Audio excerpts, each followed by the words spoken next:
the recording. All right. We should be good to go. All right. Let's go back up.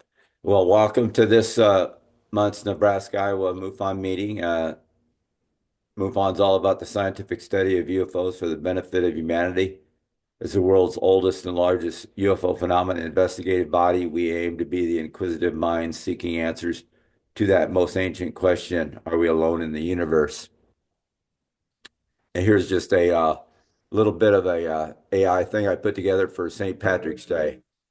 Oh, fun. Got the pot of gold. Got to have that gold in the rainbow. Yeah. I could use Anyway, some of that gold. I know. yeah. We could all use a little bit of that gold right now.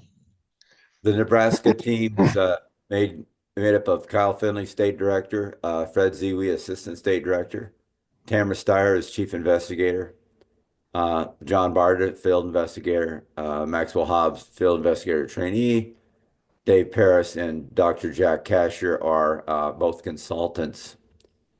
The Iowa team is myself, Greg Anderson, State Director. Dave Kreider is my chief investigator. Beverly Moore and Keen Tiedemann are both field investigators. Here's some case counts this year.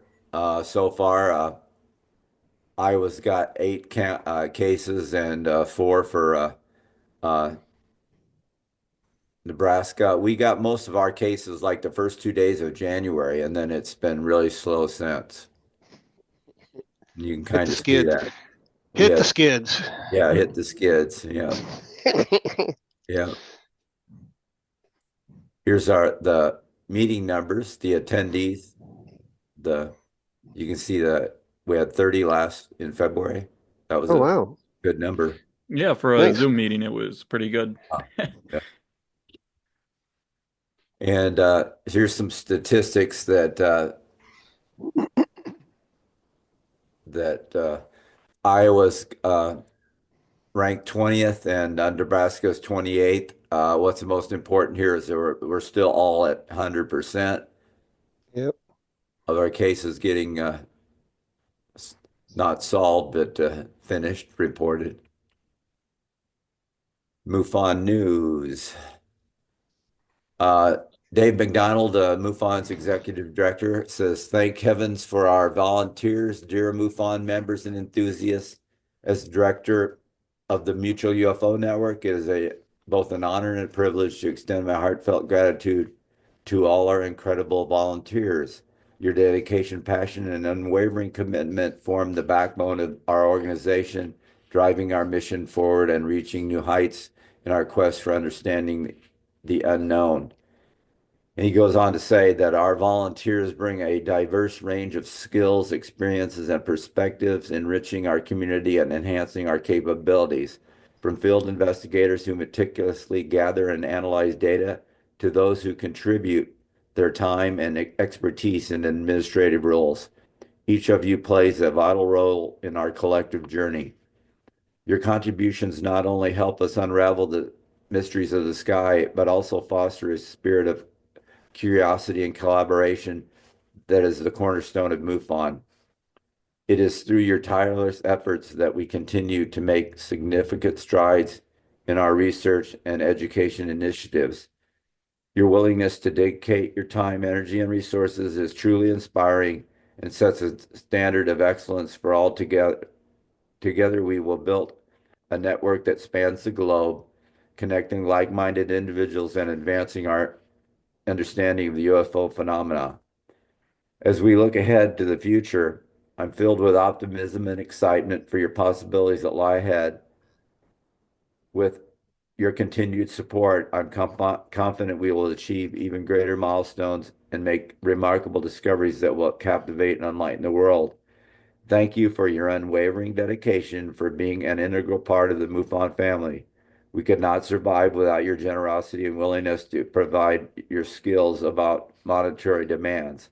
Let us continue to work together, united by our shared passion and driven by our pursuit of knowledge.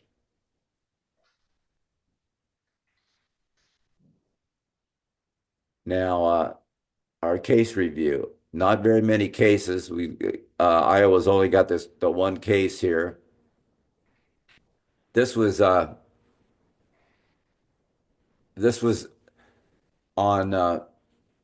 March 27th of 2024 at 8:17 p.m. In Cedar Rapids, Iowa, case 140605. And it said on March that the witness was driving to work when he observed a low, bright light. He said he thought it was stationary and very large. He reported that what he would call stationary lights on four sides of it, which were red and yellowish. The witness detail, he said, I was heading to work and running a little late. And when I got to this semi parking lot across the street from Casey's on Bowling Street, I seen this rather large, bright light. I could tell it was stationary and very low because grew larger as I drove closer. Once I reached the bridge after Casey's, it was very clear to me it wasn't an airplane, helicopter, or a drone. This thing was huge and not unlike a traditional plane. Once it was underneath, I was realized it was something even crazier because it had a pulsating lights, green and yellow, only on the middle of it, and it was odd shaped, more like a diamond and something of that shape. It had what I would call stationary lights on four sides, which were red and yellowish. The object was also very dark in color and had four round things on the underneath, not glowing or showing any lights. I recorded a video of it. After watching the video and showing my friends, they asked me if I'd seen the object before come out of it and didn't even realize that until I went frame by frame and something clearly came out of the craft and zoomed away. And unfortunately, Beverly was never able to contact this witness. And she had made contact via email and set up a time for a phone interview and a call at the time. And they said the witness did not answer at the scheduled time that they had sent from the email. And I called a total of 3 times and followed up with an email trying to contact with no response. Her conclusion says the time and date of the sighting, this is a historical report. That's what she said. The witness reported he was heading to work and was running a little late.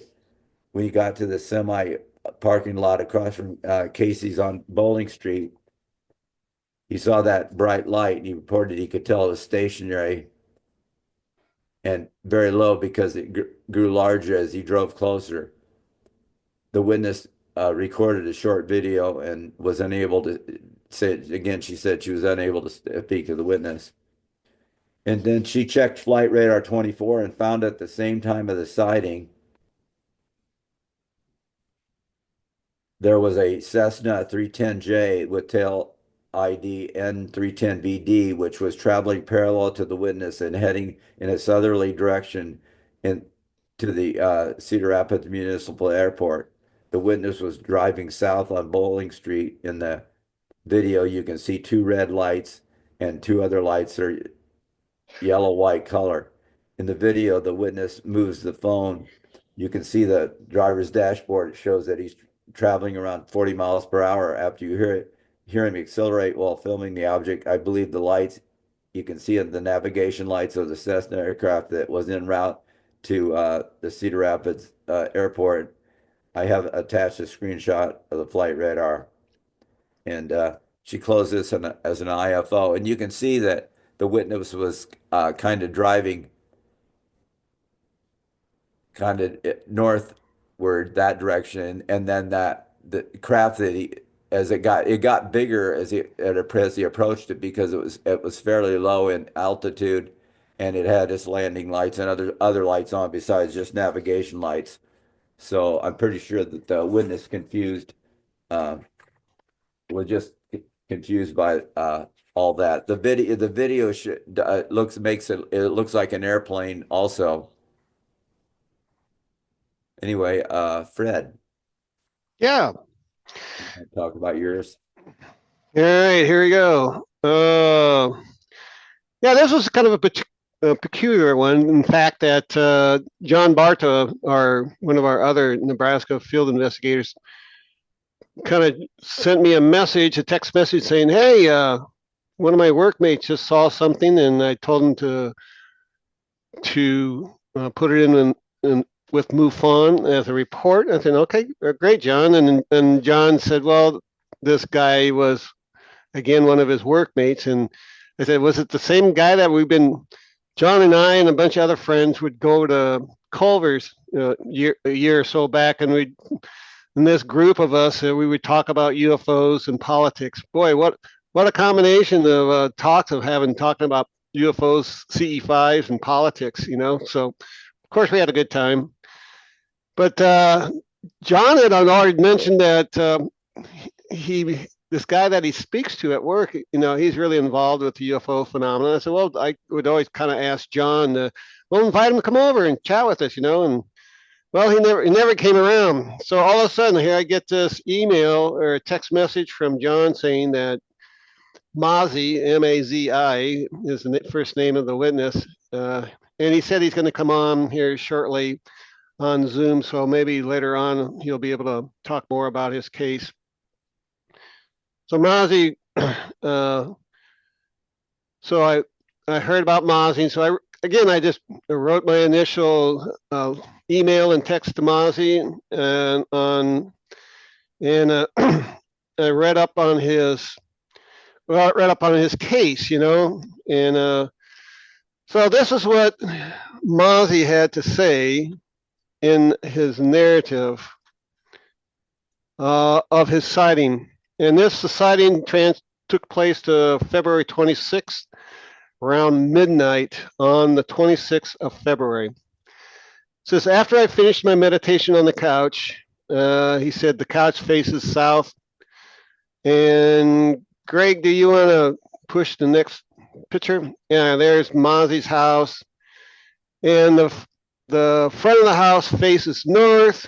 And so he's on the back side of the house, and you can see where he was looking up into the southwest portion of the sky.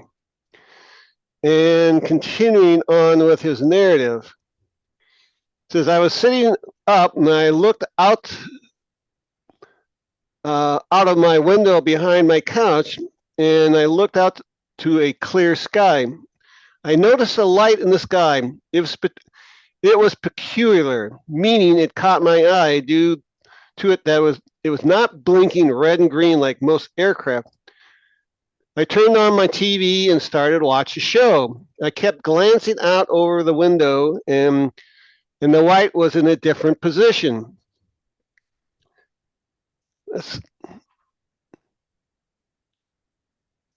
Location in the sky. And then he said, this is strange due to a plane. Normally aviation would have already been out of my sight, or at least the object would have appeared much smaller. So he said he got up and I grabbed a set of binoculars. As I focused on the lens on the craft, what I was able to see was strange. I saw a craft of some kind. Its appearance, the only way I can describe it is that it was an egg, brain-shaped, translucent shape of some kind. And it filled with pulsating, multicolored bubbles. And the pulsating colors reminded him of what he called a cuttlefish. And cuttlefish are those kind of probably like 6-8 inches long, and they kind of they merge with the color of the background very quickly. I guess cuttlefish are related to the octopi. He says, I paid more attention to this. The flight patterns seemed to jump to different locations in the sky. And he said, this is a non-linear flight pattern, like if you try to draw a line or shape by picking up your pen and then replacing it back on a different point on the page. So I would call this, what I call is a quantum jumping. If I think Kim Carlsberg and her experiences and her abductions, that she would see a light in the sky and it would just jump, across the whole sky and reappear instantaneously. So here you get Mazi seeing this light. It's jumping, quantum jumping back and forth. So during this event, it lasted around 40 to 45 minutes. The object that I saw just vanished while I was looking at it. The way it vanished was like it turned into a mist, and the wind dispersed it or diffused it. Here again, Mozzie said that turned into a mist. And I've known a lot of cases, UFOs, when you're changing dimensional realities, there's a mist or there's a fog that's created. And I think what happened with this craft, that it just created a portal and it just disappeared. So here again, Mozzie was meditating on the couch, looked out, saw this light in the sky. It's multi-translucent, and he said he could see straight through the craft, but they had all these little circles. Greg, oh, there it is. Okay, Mozzie drew me a picture what he thought he saw, and he saw all these little circles, and these were the colored objects that were flashing independently of each other, randomly, and so forth, of this egg shape or brain shape type craft. Again, the craft would jump here and there over the 45 minutes.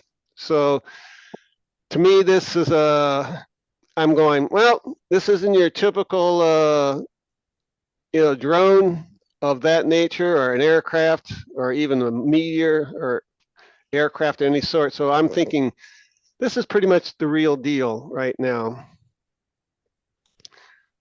So as I talked with Mozzie again, I think we got a good synopsis of what we have seen.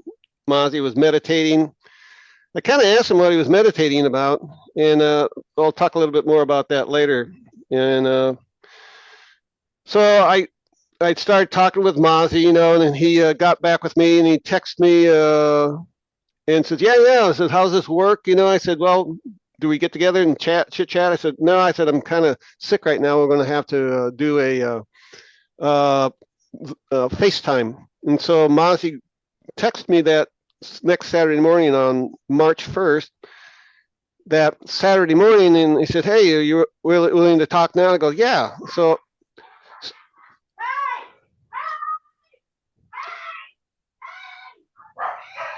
just a minute. Sounds like somebody's having some troubles. Well, we've got some dogs in here, and that there was a little fight going on. So I'm like, yeah.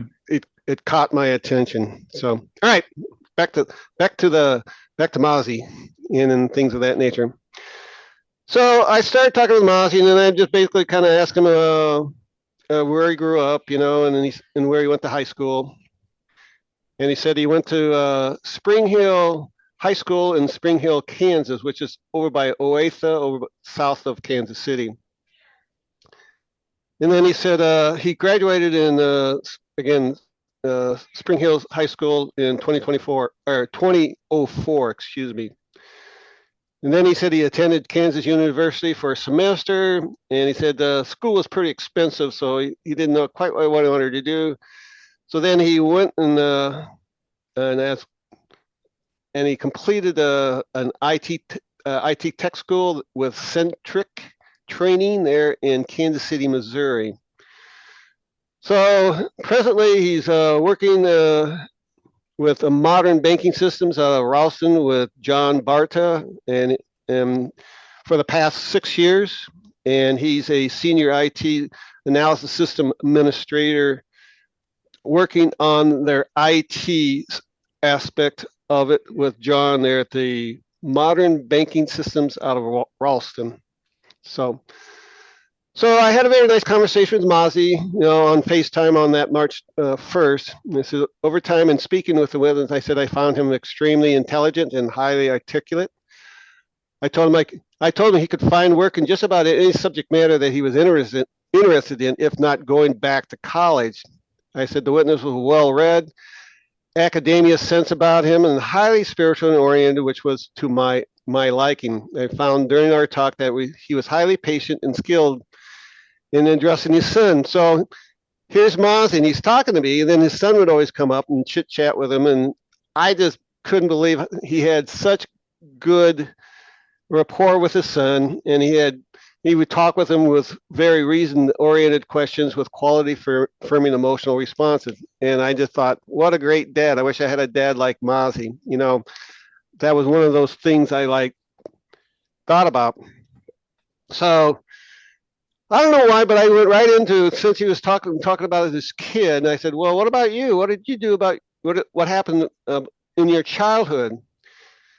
And then he stated later that his father was Iranian, and where he spent a lot of his childhood in Abu Dhabi and Qatar. And I'm like, whoa. I said, man, of course, being in the Air Force and not in the Air Force, but working alongside the Air Force, I also worked in Qatar, and I was in Kuwait City and that. So we had a nice chat about the Eastern or the religion and things of that nature there in Qatar. Just kind of build some rapport with Mozzie and things of that nature.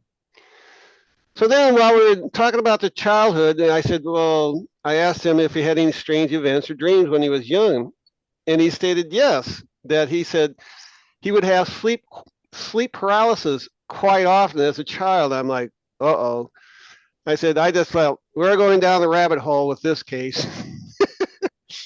So I thought that was really kind of strange and different, things of that nature. Oh, Mozzie, you're online now. Good deal. There he is. He's giving a big wave sign to him. So yeah, good to have you online there, Mozzie. So Mozzie then he told me that during his childhood, it was like a 4 or 5 year period of his childhood where we'd have these sleep paralysis. And I'm like, yeah, that's a long time, to have sleep paralysis. And then I guess I really didn't. Maybe Mozzie can talk more about that. And when he was a child, if he had, I wanted to get a little more in depth with Mozzie on that construct of, there's a lot of children that are very go out, and have these, sleep paralysis, and they have these out of body experiences. And a lot of the kids find themselves on craft, and then they're communicating with the entities and things of that nature, and being trained. Actually, they're going to school. So he said he went over this. He had these sleep paralysis for 4 or 5 years. But then Mozzie came and told me about this experience that he had, and I think he said he just came out of one of these sleep paralysis events, and he ran into his mom and dad's bedroom, and he was all animated and just lit up. He jumped on the bed and was trying to wake his parents up. This is like at 3 o'clock in the morning or something of that nature. And his parents woke up, and Mozzie, as this young little child, goes, "You're all dead." And I'm like, whoa. I said, that was strange. Why would this young man say this to his parents? Well, we'll get into that later on some of my analysis. But it was soon thereafter that Mozzie was, woke up the parents with this situation where his dad came to him and had a nice man-to-man, man-to-son chat, I guess. And his father says, "Mozzie, you're having experiences with the jinn." And I'm like, whoa, now we're really going down the rabbit hole. So we talked about the jinn, and what the Persians and the Iranians think of the jinn, and things of that nature. And I found again, here's something I wrote up about the jinn. I said he and the father both haven't. And then again, his father told him that he knew about the jinn because he also had experiences of the jinn. So we're having a generational construct of the jinn with the father, now Mozzie. And I was going to probably say to Mozzie that your son's probably going to have these type of experiences as well, because it goes with it's a family lineage. So be aware that your son may be having dreams. And I would probably say to Mozzie that maybe you can go and every morning or whatever, ask your your son about his dreams, much like you did, with your sleep paralysis. You can talk if you want. You can take your mute off, Mozzie, and talk if you want. As I talk. We can't hear you, but you have any audio input?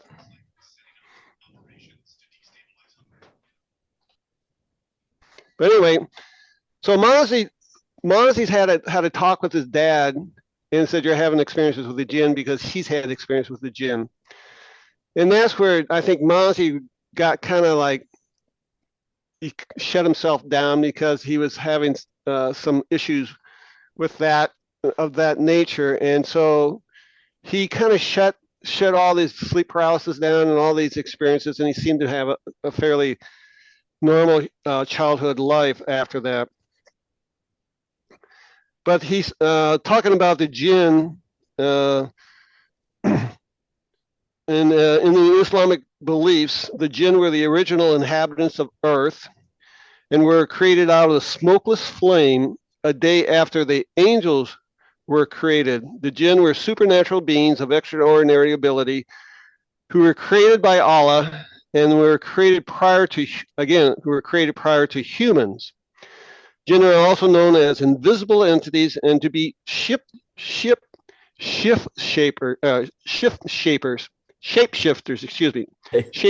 along with being able to eat and drink and have the ability to give birth. Well, this connotation of the shapeshifters, again, relates to modern day ET phenomena, abductions, things of that nature.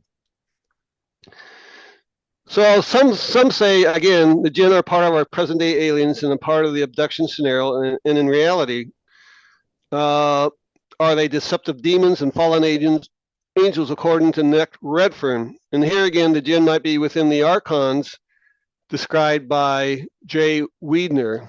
So Jay Weidner and Nick Redfern are UFO researchers and things of that nature, and they've dealt with supposedly what the archons are. Some say the archons are soulless beings. It could be AI. They could be a combination of various different things on that front as well. So I don't know if anybody else has read up on the jinn or the archons, but that's our present day ET phenomena. So then Mozzie said, I think I was talking to John one evening, about some cases with full force. We talked about Mozzie a little bit, and he said, oh yeah. I said, Mozzie told him about a time when he was with his own son, and that he was in the kind of an out of body state. He had sleep paralysis. He was out of body, and he could see his son running by, and I guess his son jumped up in the bed and he was trying to wake up his dad, trying to wake up Mozzie, Well, when he did start shaking him, I guess Mozzie said he slammed back in his body. It was actually kind of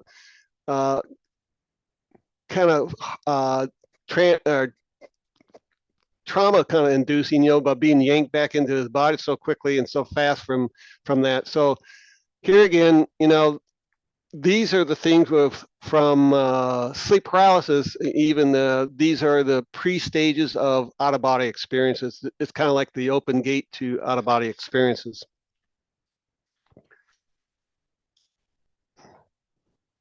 So I asked Mozzie more about, and after I talked about, his childhood with his dad and being there, and I guess they lived there for most of the life, again, there in Abu Dhabi and Qatar as a kid, and then coming back and graduating. I don't know exactly when he came to the States, and resided there in Spring Hill, or Kansas. So then I started actually talking more about the exercising that night on March 1st after his meditation. And he said that he had a habit of looking through the window and checking out the lights. And that night he sensed the light immediately, and that he knew it was different than the normal lights that he usually sees, that of jets and the red, green, and strobing lights.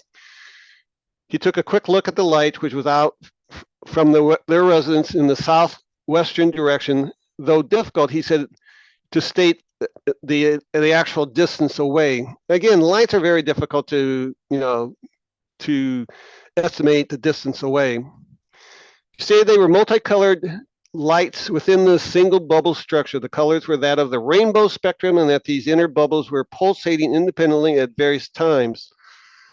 The witness stated that the entire light object was translucent, transparent, very easy to see through this light object with this clear night sky, and the object was that of an egg brain shape. I did ask the witness if he held his arm out, what size coin would the light be? He said the size of a penny. He said it was hard to say, that the light object was about maybe a half to a mile in size. The witness stated he did get up and took a pair of binoculars, as he mentioned, and he saw more detail of it. Again, we got the picture of a scene, and which was self-drawn by the witness of the multiple bubbles-shaped lights. Witness stated that he turned on the TV when he first saw the light object and then sat down to watch the TV, and over time he would glance back over the light, stating that it had shifted and changed position. Then he stated the light object jumped to the various positions within the sky and that they were non-linear movement. He kept watching TV and glancing over to observe the light object for some 40 to 45 minutes. And it stated, and it turned into a mist, and then it dispersed by the wind. Again, the mist could be changing dimensional shifts, ranges, which creates the fog or the mist, and then creating a portal and jumping through and dissipating. So as my analysis, I said I found the witness very credible with his account during the sighting of this light object. He had nothing to gain other than just telling me his story. I find, again, his early childhood of having sleep paralysis that works in favor of having these types of sightings. Again, his meditation, I kind of asked Mozzie later on, Mozzie told me that he was meditating prior to his meditation. He said he was thinking about he himself, that he was autistic, that he knew that he thought differently like the most people do, and that he said that he was neurodivergent. So now he's thinking also that his son has this kind of like this brain chemistry, that his son is neurodivergent. And so he went into this meditation with that thought when he was thinking about his brain chemistry when he went into his meditation. I think there's a little synchronicity there because of also that this craft appeared. Again, the craft I'll talk more about that later too, that the craft was sentient, and it's a living being, and it's very highly cognizant of the fact of Mozzie and what his meditation, and then this could be almost like a CE5 type scenario, like Greer, what they call psionics now. They use the word psionics now. It's more of a scientific term rather than a CE5, that a lot of people are in psionics, which again is communicating with the sentient being of the craft. And so when I was with John earlier in our little group discussions, we were always talking about, Mozzie coming over and talking with us. Well, eventually, maybe this craft appeared, and then, and made the connection. We just had a talk with some of the FIs this last Thursday, and all the FIs were saying UFOs. We don't find the UFOs. UFO find us, and we have these cases, and everybody's like saying it's a conscious effect, like from the quantum, that everybody's getting these cases and for our own particular purposes. And so I'm thinking that Mozzie needed to chat with me and never got around to it. So this light appeared for Mozzie to maybe connect with me in our communication as well. So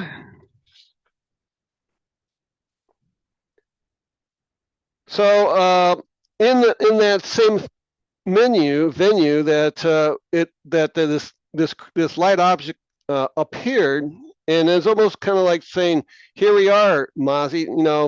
We're here," and for him to interrelate to maybe his back childhood experiences and with his son, and even with his son. It seems like folks like this witnesses have access to the quantum via the meditation. Again, Mozzie having these sleep paralysis, so he has access to the quantum state. And the light object was there to trigger his awareness to other spiritual insights with his life and maybe with his son. And that the witnesses and own father both have an experience with the jinn, that they both have earlier connections built between them and the jinn. According to, again, the Islamic beliefs, the jinn were the original inhabitants of Earth and were created out of smokeless flame day after the angels were created. So some say, again, the jinn were part of the present-day aliens, with Nick Redfern and Jay Weiner as archons. So I found out the witness was young, and after having that inner experience, highly fascinating, if not becoming spiritually aware, where your communication with other spirit entities, the insight to his jumping up on his parents' bed and saying, "You're all dead." This to me was possibly the insight that our 3D physical bodies are truly an illusion or dead to the real and external life of that one soul essence on the quantum level. Again, Mozzie could be communicating. I don't know why, as a young child, he was communicating maybe with some of the entities, while he was out of body. He comes running into the parents' bedroom again and jumping and waking them up and says, "You're dead." And again, the dead being that our 3D physical bodies are an illusion or dead to the real and external life, that of the one soul essence on the quantum level. So this is really not, this is just an illusion, So here's Mozzie at this young childhood having these insights coming to him, which I think is very true. Here again, this falls in line with the mysteries of our present-day aliens. I believe there's a connection somewhere within this cosmic equation. I believe that Witness had encounters with such aliens in his earlier childhood via his sleep paralysis. Thus, this light object sighting was just a continuing part of this scenario. I believe that this witness observed was that of a light egg structure of intelligence and manifested for the witness observation. The light object moved in nonlinear ways or jumped from one position to the next, not being observed between the two positional locations, which might be described as quantum jumping. Eventually, the light object faded into a mist and dispersed. I believe this light object isn't your ordinary orb light, since it offered intelligent light operations that it jumped quantumly to other positions over the 40 to 45 minutes in duration, and it held a structural shape of an egg. Then I will say the case disposition to that of an unknown UAP. And then all of a sudden, Mozzie, out of the blue, sends me a video, a podcast. Do you have that? Did you put that video in there, Greg, when I sent it to you Friday? I don't know. But it was a podcast with Grant Cameron and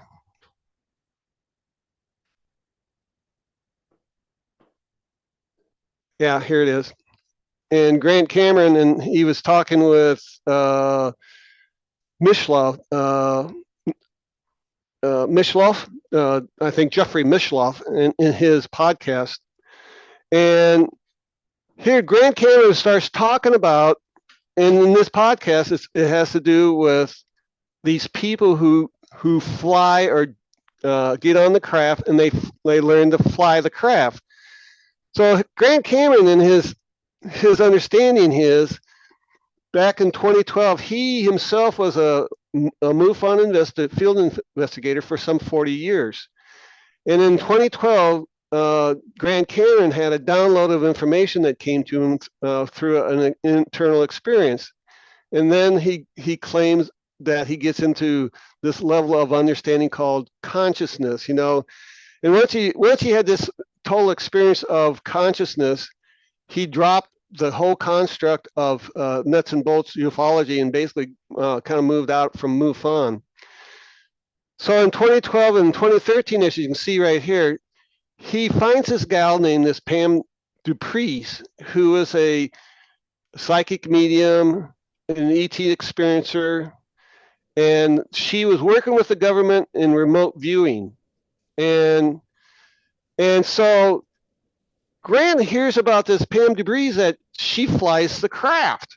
And so Grant goes, I need to talk to this gal. You know, and that was the first thing he says, how do you fly these crafts? So she goes to Pam and talks to Pam and says, well, how do you fly these crafts? Just by your mind. You use your mind, you know. And Grant was ready to throw this gal out the door, you know. He says, when she said, no, she's got to be crazy. She's got to be nuts, you know. She said, nobody can fly these crafts, you know.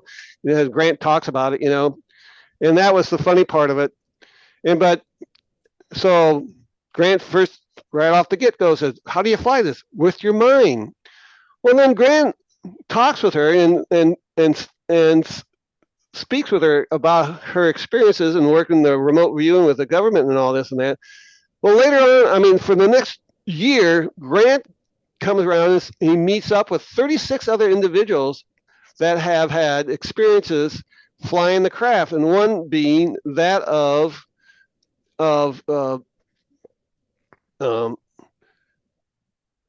is Chris Bledsoe, and Whitney Strieberg was the other person which he spoke to.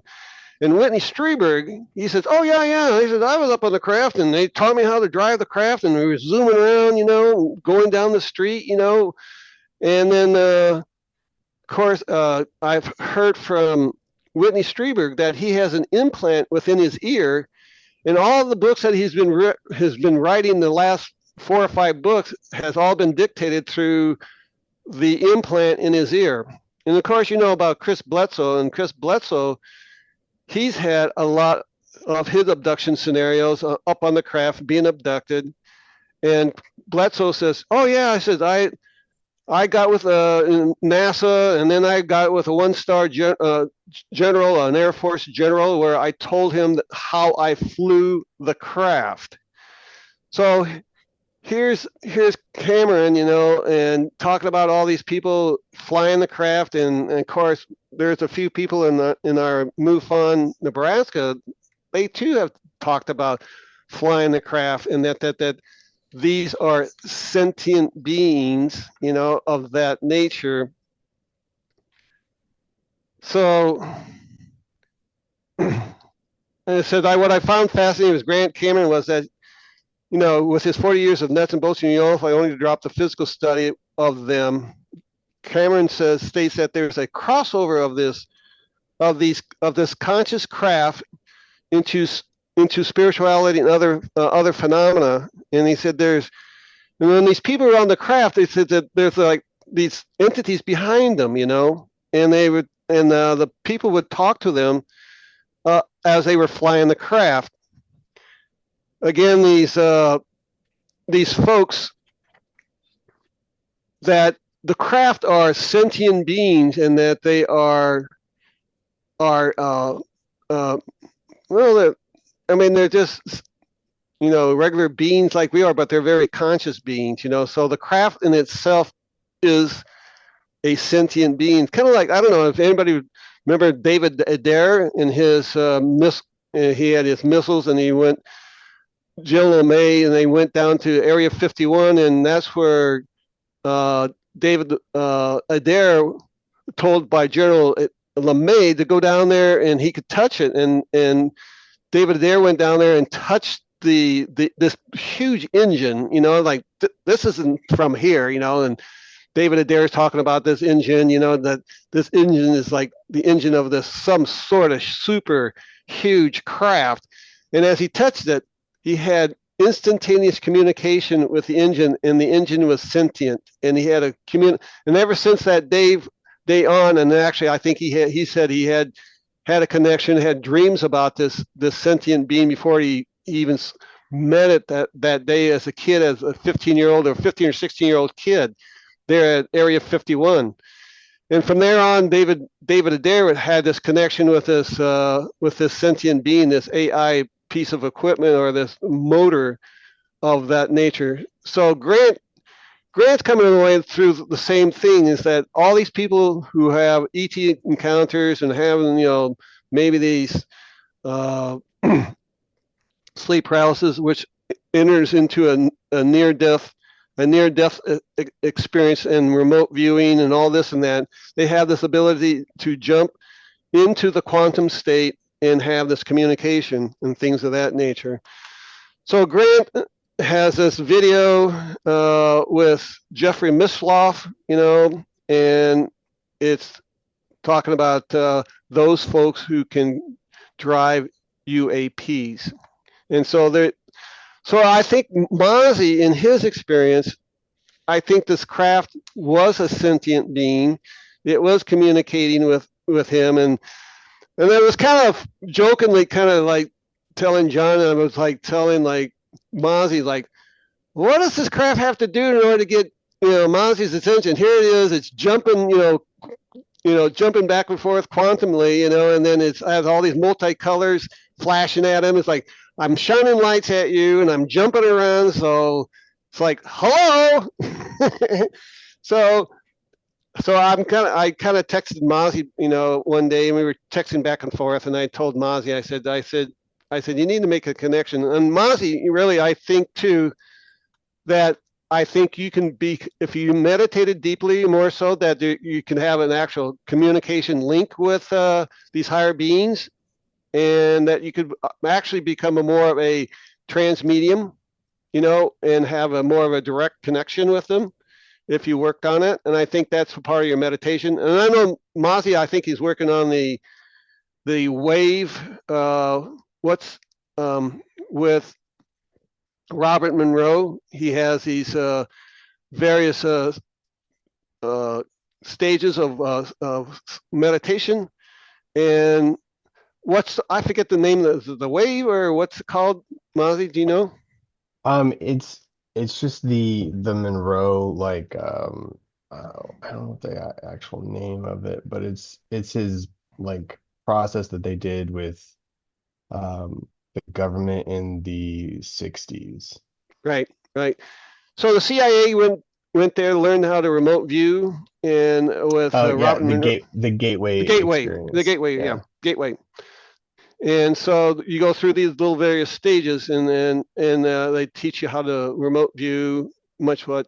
I really do, Mozzie. And I think this was like this craft was there to say, hello, we're here, and you get back into your gateway, experiences, and create this link, of mediumship and things of that nature. As well, I was going to say too, I think your son, maybe since you kind of shut that down as a kid, that maybe in this lifetime with your son, that you should enhance your son's abilities and keep him into that awareness, as to use in communication and things of that nature. So it would be very positive on that front. Anything else about it? I was going to ask you, Mozzie, when you were a kid, like the kid, and you had those sleep paralysis, did you feel like you were going to school somewhere, or had training or being taught anything? No, not that I can remember. No. Okay. Is there anything else you want to talk about your experience about the craft, or anything else about what about, can I ask you, it says, what did your father do? Yeah, my dad was he was in sales, and he was like a serial entrepreneur. He was constantly creating businesses and selling them. Okay. And what did your mother do? My mom worked in some of the businesses sometimes, but most of the time she ran her own in-home daycare / preschool. Right. And your mother, she's Swedish, or is she American, or was she? Which was, yeah, I forget. She's American, but my mom's first generation or second generation Swedish. Okay. Does anybody have any questions for Mozzie? About his experience. Whether about the craft. I know we didn't really talk a lot of statistics about the craft and how far it was. And again, he's looking out the back window, and I don't know, was it kind of like at a 45 degrees off? looking up, or was it straight out Mozzie or on the craft? A little bit of both. So Yeah, like the back of my couch, because I lay on my couch when I was meditating, right, because it's in the living room, and I'm not gonna bother anybody. And then when I came to, and I started moving, I like moved up, and like my eye goes right above the back of the couch, and then I can right, see out towards the back window, which the whole back wall is a back window. And right. then I can just see the like the top of my fence, and then the rest is all skyline. Okay. Did you ever feel like there was a sense of connection with the craft, Mozzie? Not that I can recall, Yeah. but yeah, like I kept wanting to look at it. Did you have any different dreams the following nights? Do you remember? No, not that I can remember. Okay. Because I meditate every night before going to bed. And so when I come out of a meditation, I'm kind of still in like my Quasi land. body, yeah, like my body's asleep kind of, and Yeah. like and stuff like that. So then like um and then I go back to sleep pretty quickly after that, which is kind Yeah. of out of the norm for me if I don't meditate. Oh, cool. Mark or Carl or John, and anybody have any other questions for Mozzie? I mean, wow, you're just totally fascinating. I didn't want to give up. I mean, I think we talked almost 3 hours, that morning, Yeah. and I didn't want to give up talking to him because he's totally fascinating. He's well read, and I just feel he can accomplish anything he wants to. He just has the aptitude and the the academia behind him. Pam, you have any questions? No questions? John? I have no questions. No questions, Pam. Come on, you're an ERT person. No, I mean, nope, just recalling a very terrifying sleep paralysis when I was about 12 when you were talking about it, but that's Right? about it. Yeah, yeah, yeah. the craft itself Anybody? kind of reminds me of my father-in-law, who was Omaha police detective for 33 years. Told me one time, I don't know how he got on the subject, this years ago, that they got a call because he worked the South Omaha area, and him and his partner Max got a call for a disturbance. I think I told you about this one time, Matt. Um, got a call for a disturbance at an intersection, and they went there. Aaron's this craft right over the middle of the intersection, and he described it like you remember the old gumball machines? It's round kind of and has all these different color gumballs in it. Oh, He said, wow. but imagine the gumballs moving around um, and brightly lit. And he said that's what it looked like. And they both sat there and looked at each other, and then the thing went flip straight up. And they looked at each other like, "Are we reporting this?" Like, nope. They just called it in that the disturbance was over. But yeah, interesting.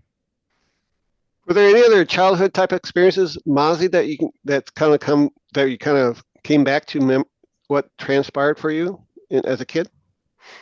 Like with seeing the lights, that I've never seen lights like that before until that night. Well, again, as a kid, you had all these, sleep paralysis, and things of that nature, any other strange events as a kid, and so what do you think about my idea that, when you jumped up and you told your parents, you're all dead, the construct of the spiritual insight that, this is really not our bodies. Our bodies are an illusion.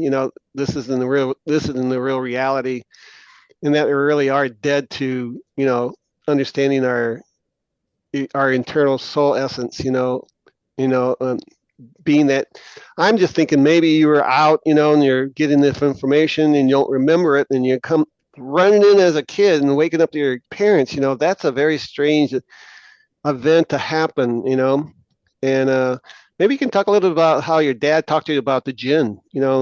Did he tell you any more about the jinn? No, not in crazy detail. It was just it was like it felt more like a kind of like the Tooth Fairy story, to me as when he was telling it to Really? me. Yeah, Yeah. it didn't really resonate. I thought he was like dismissing me. How old were So, you at this time? um, maybe 7, 6, Well, okay, well 7. then this, yeah, that's right at the point of 7 years old where your conscious mind takes over, from the subconscious, where that's why that's why the Catholics baptize your children, or we make them part of the church at 7 years old because the rational mind has taken over the subconscious mind, so more linear thinking and things of that nature. So yeah, that's fascinating, all the things that were going on. When did you come back to the States? When did you get back to the States? How Yeah, old were so you? How old yeah, were you? so um I lived in Qatar and Kuwait in my 20s. Oh, wow.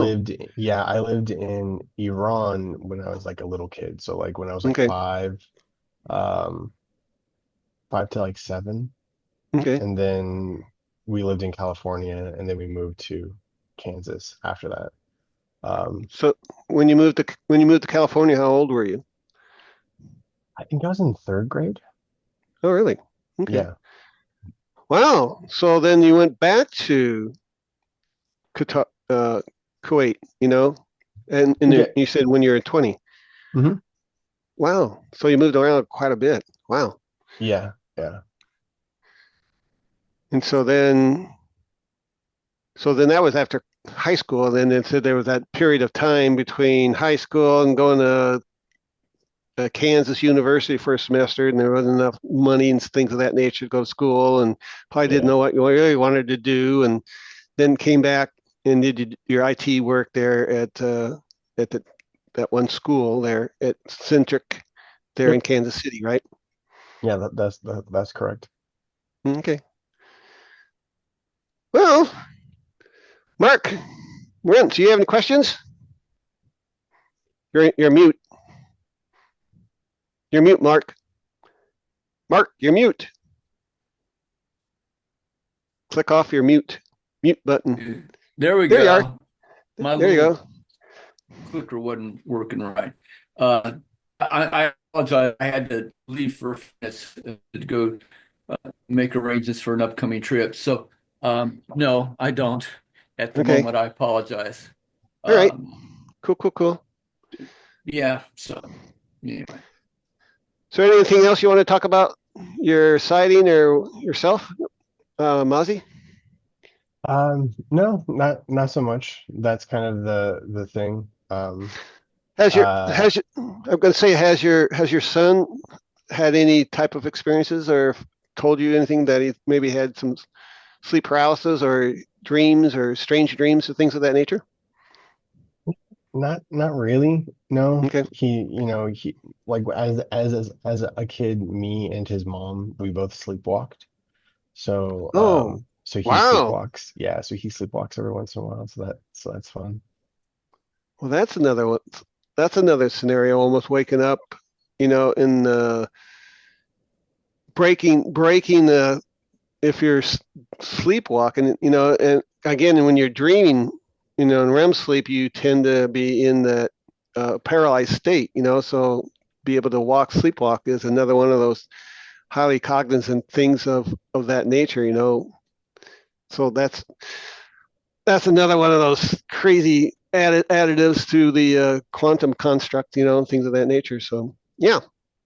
So other than that, thanks, Mozzie, for appearing and talking with I us, have a and question real quick. sure. Did you notice any like electrical anything going weird with your appliances or anything? No, the only thing that was on was the television um, in the house, and I had headphones on as well Hmm. when I watch TV in the evening, just so that the way my house is structured, my living room bounces sound really well, and we have like one main hallway, and so then like the television kind of like is louder in the back room than it is in front of the TV. So Mhm. no electrical changes or anything like that. No street lights that I could see. Because in the Do you backyard, have do you yourself or your wife have any, like my wife can walk by a printer and the printer goes offline, type of scenarios, where like my her office mates here are saying, Norman, knock it off. You're knocking everything offline. Because she's kind of like gets in that squirrely type of sensations. And a lot of people who have these psychic abilities and things of that nature tend to, you know, cause electronics to go a little wacky. Haywire at times. No, I don't. It would kind of be pretty hard working with computers if I was constantly breaking them. Um, but Yeah, no, I no, I get you. I yeah, get you. nothing like that. But yeah, that evening, in my from my field of vision, I can see like the from my backyard or slash my all my windows. Uh-huh. I can see the my backyard, or sorry, the neighbors behind me. I can see their lights and stuff like that. They always have Uh-huh. one light on. I think for their dog. It's in their like Right. laundry room. And then behind that is two street lights that are like kind of perpendicular from each other. Uh-huh. And they didn't turn on or off or flicker or anything like that evening. Oh, okay. Great. All in all, though, I think this was a kind of like a wink, wink. Hello, we're here. And so for just kind of like a communication to you, saying that they're looking out after over you and things of that nature. And it's like, here we are. Wink, wink, wink. Got the flash, flash, jump, jump, jump, jump. So I have it again. This is very much. And again, you watched. Did you watch any of my podcasts? You know, and I think you said, I don't know if you mentioned something about my podcast. I watched a few of the ones that you sent me. Yeah. The other ones are still queued up for me. Okay, sure. But thanks for that one with Grant Cameron. That was excellent. I mean, I just like, holy crap! I sent that to some of them our MUFON FIs and things of that nature, and I said, people need to start taking a look at it. That that craft are sentient beings, and we communicate via that level of communication. And Chris Bledsoe, he said he put his hand on this plate, and then there was an instantaneous connection to the craft, and then through his hand he could whatever he thought the craft would do, whatever he was thought by after he placed his hand on this black plate while he was on the craft. So that's another one of those scenarios of physical touch, and kind of like Bentwaters when one individual touched the craft and had all the ones and zeros come in. Jim Pendleton, with with the Randlesham connection, where the craft came in, and the saucer was on the ground, and Pennington went over and touched the craft, and all these ones and zeros was like a binary code, and he wrote it all down. He said he kept on. It took him like all night long until he got up and wrote all the ones and zeros down that he could fall back to sleep. And then they did a digital, and it came out of a message of kind of warning the people of what's going on, what's happening. So it's something strange about touching. And then again, a lot of these people that were flying the craft, once they get, they look at the craft, and then once they get inside the craft, and then it's magnificent. It's huge on the inside. In fact, there's that one Pam Debris saying that the craft that some of the crafts are on are size of galaxies. That the whole craft is a galaxy in it in itself. So working the quantum, it's all singularities, it's all entanglement and things of that nature. And people have got to realize, what we're working with. It's there's no location. It's all one thing. So the more you understand the quantum and work with that, then you're going to understand more about the UFO constructs and things of that nature in the days to come. All right, I'm good to go. Hey, I do have Go a ahead. question. Can you guys hear me? Sure. Yep. Yeah, Joshua, go ahead. Hey, Mazi, in the Islam religion, how are the jinn perceived as far as I was under the impression the ones that made contact with humans were believed to be bad, and then the ones that, didn't. So how is that perceived in the Islamic community or with your family, even if they still hold those beliefs? Is it looked at as a bad thing if you guys see that?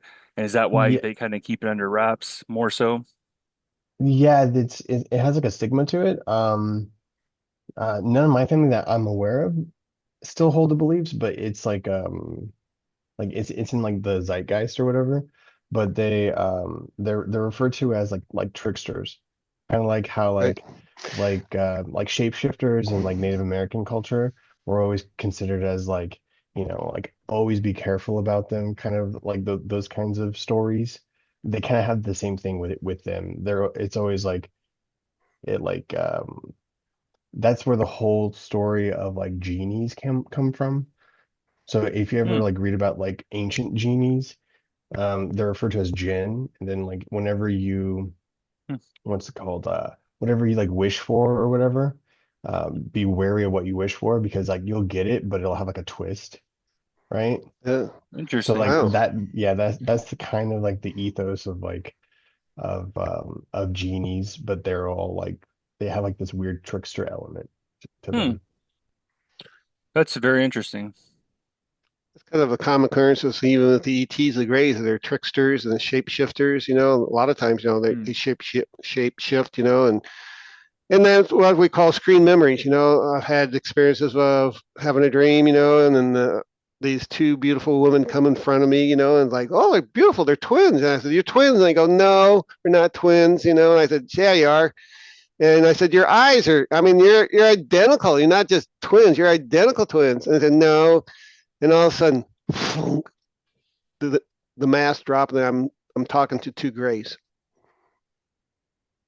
So that's one of those shapeshifter type scenarios. So again, we call those screen memories, and things of that nature. So yeah, they can project themselves as to whoever they want. And a lot of times too, Kim Carlsberg, she had experiences where her best friend was there and he was kind of hitting on her, and he knew that that was a screen memory. And sure enough, the guy shifted it. It was an alien.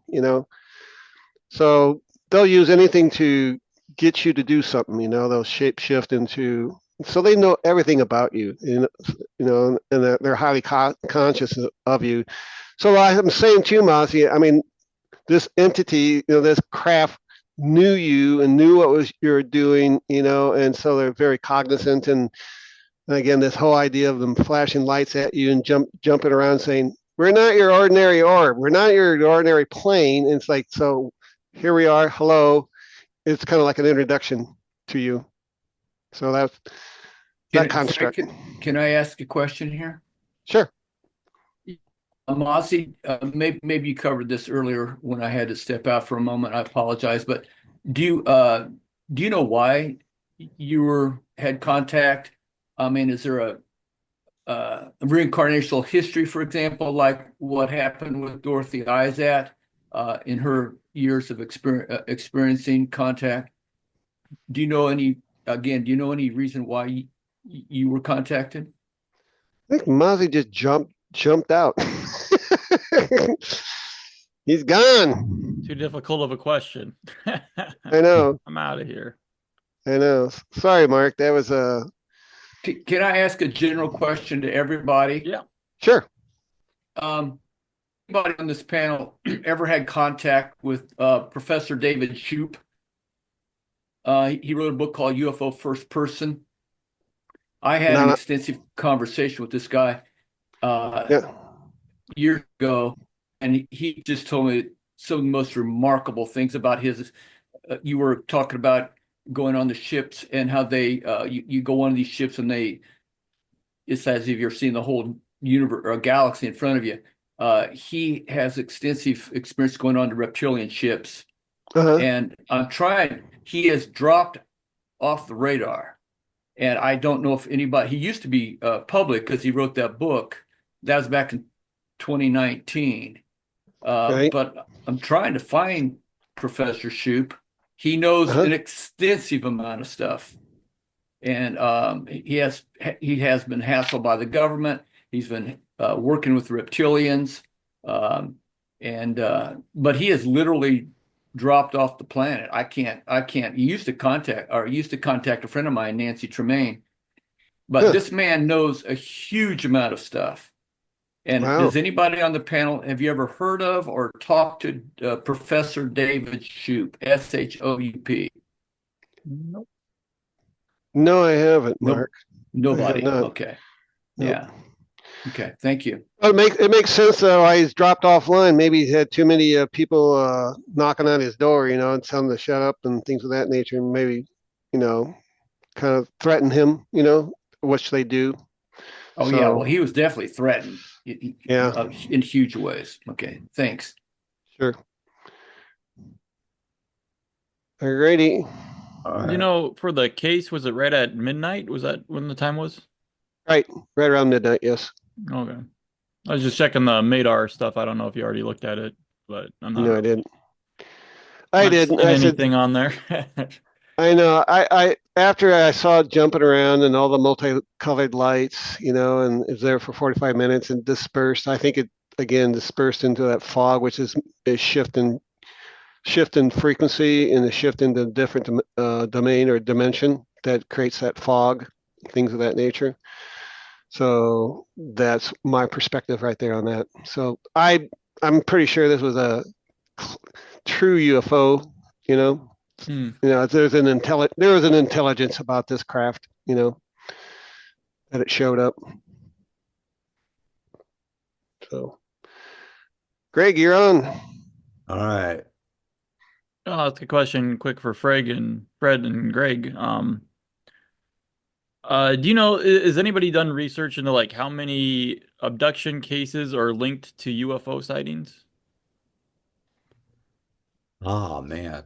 I I no. yeah. Did you have nobody, you haven't I'm heard sure of it? somebody has. I mean, that You sounds would like think, something. but yeah, I haven't heard of anything. And I'm like, I was just sitting back thinking, I'm like, well, would it, like what would a percentage be? Would it be like 25% or, and I was like looking for some, anybody who did any research, but I didn't really see anything. I'm sure Right. somebody's got it out there. I Yeah. know. I'm All right. sure there's a high percentage. Yeah.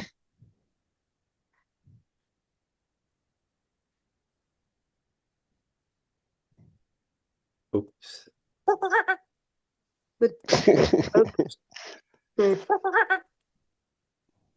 I want to get down to, come on, you stupid thing. There we go. There's been a Jake? lot of stuff lately with the whistleblowers and stuff, and with Jake Barber and stuff. Of course, he had like three different stories that he told. He talked about that egg that he was hauling, and that was the main story that came along. And then there was a box that he was hauling a cargo, and that was it kind of had it kind of influenced him uh, uh, mentally and psychically. Uh, Well, and then didn't the egg communicate with him? He had a conscious connection with the egg when he was no, flying with it. the egg, no, I don't think the egg did at all. It was the It was the whatever box. was in this box was what was Okay. communicating Well, with him. I knew he had some sort of connection with one of the two. That's really he said it really shook him up. And that he had this conscious connection and made him cry. You know. Yeah. Yeah. And then there was a third incident that involved an octagonal shaped UFO and uh, some military. I'd heard about that in the past too. Something very similar to his story. Okay. They so uh, what I've got here, the thing to remember too about this egg video that I'm going to show this video here on the analysis of it from MUFON. Yeah. This egg video was not submitted by Jake Barber. This was a separate, News Nation got it separately. Uh-huh. So anyway, I'll let it play here.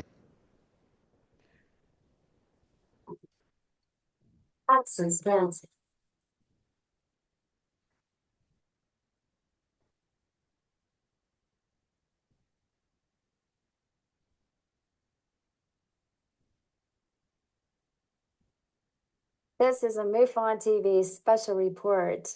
Recently, there have been a couple videos released claiming to have retrieval of objects of non-human origins.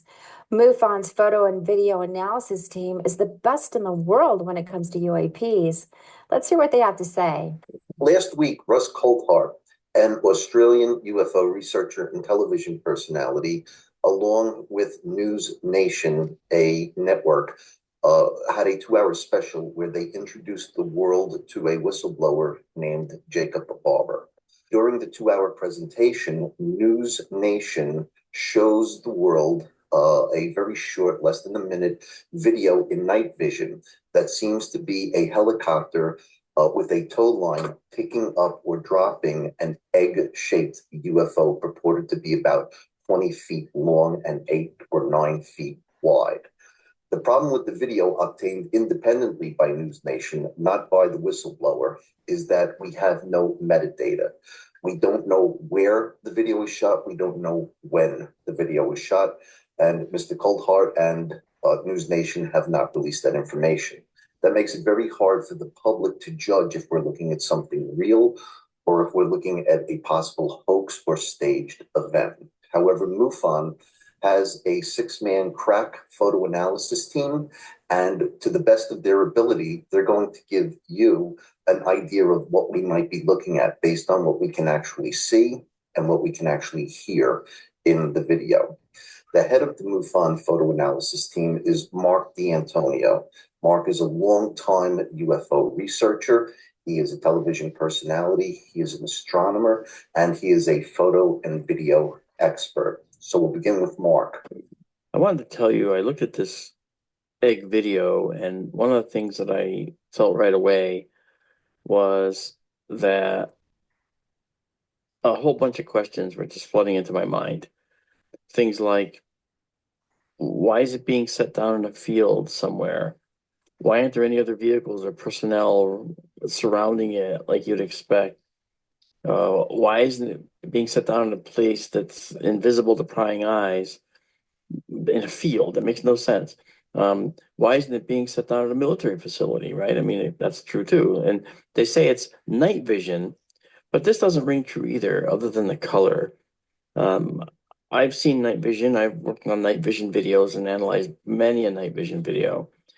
And we're seeing what looks like a filter that is making it look like night vision, but it was something done during the day made to look like it's at night. That's what I'm feeling right now. And part of that is the shadow of the object. If you look at the shadow, it's a very sharp edge shadow of the object. And you can say, well, they could have lights on the thing. Sure, they could, but where are they? If it's that big, why aren't they closer? Why are the lights? Were they a mile away, half a mile away, 400 feet away? Doesn't make any sense. So the shadows are wrong. Now I can say, well, as an astronomer, I'll look at the moon and say, hey, well, this could be like a full moonlight when the moon is like just rising. But that doesn't ring true either, because there's no other indication in the video of light from anything other than something on that object. So it has to be a spotlight of some kind. But there's no hotspot anywhere on the video indicating where the light may be coming from off frame, because the source of the light would certainly be visible to the night vision system that high up in the helicopter, and you'd see a hotspot just off the view. I think Dennis mentioned the navigation lights would flash, and yes, they would. But let's say they had them off, you would still get the hotspot. So that's true. If that's true, then all that's true, then I don't find this to be very credible. The other thing is, we're hearing a sound, like, okay, let's make it a helicopter sound. Technical cameras, downward-looking, technical cameras like this, number one, would not have sound associated with them. They usually don't. And number two, they wouldn't be in such an impractical location that they're right next to the cable. So you actually see the thickness of the cable blocking a lot of the important view. So this doesn't make any sense to me. So there's a lot of things wrong with this. And so I think that based on all that and seeing the input from the fantastic photo analysis team as well, my personal feeling is that this is either a hoax or it's a recreation, and a bad one at that, of an event that may or may not have taken place. And Bob, you rightly called out the as well as others, that the shape is really the perfect chicken egg proportions. So what it is, I can't tell you, but I am calling it a hoax. I'm probably, if I assign a percentage, which I like to try and do now all the time, I'd say this is 98% hoax. And I only leave the 2% just on the off chance. But 98% is pretty good. You know, if you had 98% odds that a surgery would go bad, you wouldn't have the surgery. Okay. So that said, I think my feeling is it's a hoax. Next up, we have Seth Feinstein. Seth Feinstein is the MUFON Colorado State Director. He has a BA in film production. He also runs the MUFON Photo Forensics Boot Camp, which will be held this year in Cripple Creek, Colorado, from May 16th through the 18th. Information on that is available in our biweekly newsletter. What do you have for us, Seth?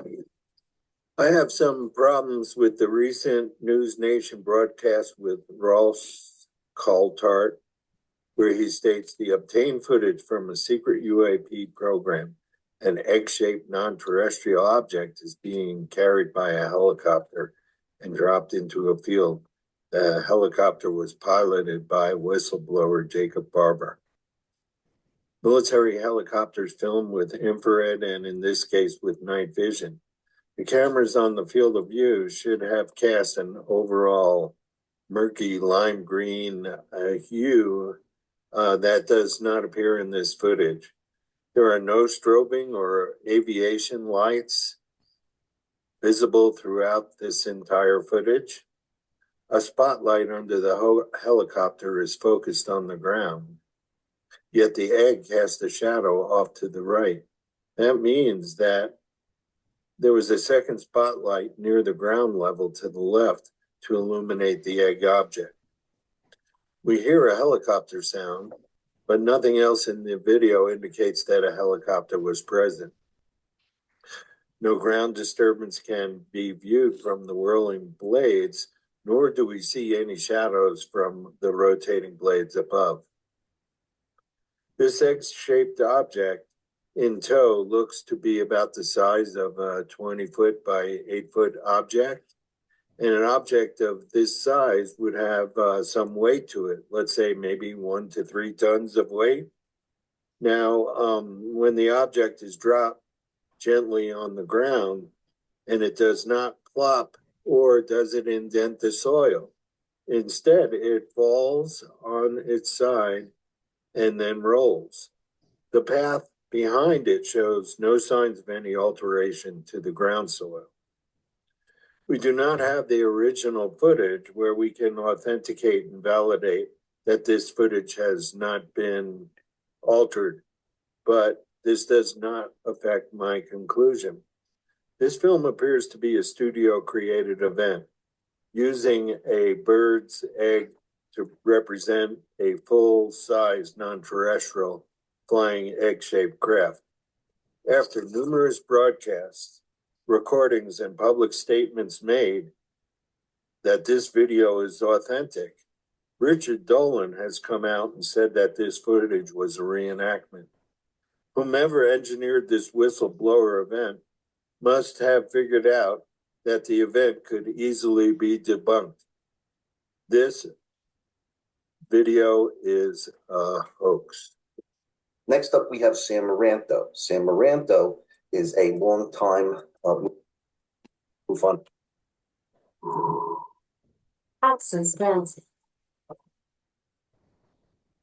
Any questions or anybody got any response to that as far as the I do, being a helicopter pilot for many years. First off, the you would sling load. So the Chinook, the Black Hawk, it would be on one of those two helicopters, which I flew both of those. And you have two hooks. You would sling load that for stability, something of importance. You don't want anything ever swinging around like that. And so you would never haul anything like that unless it's something like we would haul in the Chinook 15,000 pound blocks for practice that we bring up, and they weren't always sling loaded because we basically would pick them up and we just carry them in short distance. But once you have that swinging, you don't want that. So yes, it would always be tandemly hooked on there. So that and the light could have been the infrared light that's on the bottom of the helicopter that's creating that shadow because we do have one and we can turn off everything else aviation related. And so I can't say that 100% that those weren't night vision goggles, but yeah, everything else about it looks absolutely fake. So do you know where the cameras are located on, like he was saying that they wouldn't show directly down the cable? So so in the Chinook you have a crew chief that actually has a little hole that's like a square hole, and that's where that they will actually get down there and when we sling load, and that's where they actually hook up things. And you can look directly almost down on it, but there would be, I mean, that just almost looks like it's I mean, it's just dumb. It's fake. You can tell it's light by the way it's swinging around. Anything of importance, you would never have it like that anyway, and be flying that close to the ground. I mean, that you can tell it's light, but you can also tell they don't care about, hurting it. Yeah. At the price of eggs, I'm surprised they used an egg. I, I don't know what that is. It almost looks plastic. Yeah, no, that was true. If it was heavy, it wouldn't roll. It would just make an indentation. Do you think that the release of the video to News Nation and them showing it was a way to obfuscate or to kind of take away from what Jake Barber said about his experience? I think that would be a very good, I personally think it would be a very good way of doing that. The CIA is known for doing things, like that to discredit people. But I have I don't know what everyone's view is on him personally. I listened to his story, and I was Air Force before I was Army. And so I can relate a lot to what he says. I had a top security clearance in the Air Force as well. And so hearing his story is just, there were a lot of red flags, but I don't know. I have a lot of questions about it, and I just don't know what everyone else thinks about it before I say anything. Yeah. True. There's been other yeah, besides Jake Barber, there was another whistleblower named Randy Anderson, and then there was Jason Sands and some other whistleblowers besides Dave Grush. There's been quite a few whistleblower stuff lately. So, all right. I got another deal here. Let's go to share again. Yep, that kind of goes in line with a lot of the stuff that Fred was saying earlier about the piloting the craft and the different psionics. But Yeah. Yeah, that's the new buzzword. Psionics, again, is the same thing that Dr. Greer talks about. CE5 is meditating and going to a higher state of consciousness and connecting. So psionics is the new buzzword. yep, I don't like how it's used in the cameras and it's used for controlling a craft remotely. It's got two yeah. definitions. So Oh, yeah, really? spelled a little differently, but yeah. Oh, is it? Yeah. This is psionic. This is PSIONIC, and the camera is SIONX or YX or Oh, whatever. no P on there. Okay. Yep. Yeah. I don't So have that psionic camera yet, Greg. yeah. Yeah. There you go. Yeah. All right. Well, That was good though. Jake Barber is, he's the latest, greatest in, talking about what's going on with the military and things of that nature. So I don't know. We'll see what happens, and as time moves along, anything else going? Elizondo, does it? Somebody was talking about the disclosure of UAPs or something, like a video that's coming out. there That was a video that was released at the down in Austin, Texas this last weekend. They had some, I don't remember, Southwest something theater or whatever. They have oh a yeah, bunch of, they had a documentary that came out and on disclosure, and it's supposed to come out later this year or something in other spots, but it was released at that kind of film festival down there. hmm And it's got all, supposedly has all kinds of people that talking about disclosure, all kinds of, you know. yeah. I think it had to deal with Luis Elizondo, and then on the disclosure of UAPs of some sort. Yeah, I don't know But if he Are you may be talking? part of it, you know. Are you talking about the age of disclosure? Yeah, that might be it. The age of disclosure. Okay. Yeah, yeah, that might be it. right. Can I ask Josh a question? Yeah, Sure. sure. Yeah, Josh. So with your experiences, Hmm.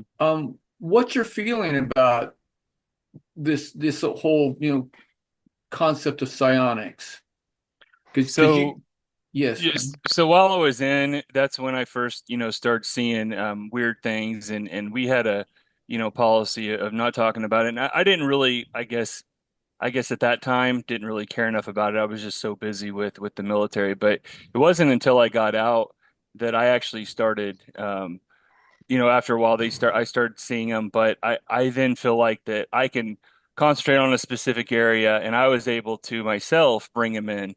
Um, and that's where I got really interested in MUFON and contacted Kyle and everything, because I could, you know, I thought that, hearing this stuff was crazy. I knew there were weird orbs out there, but I didn't think we could control them with our mind.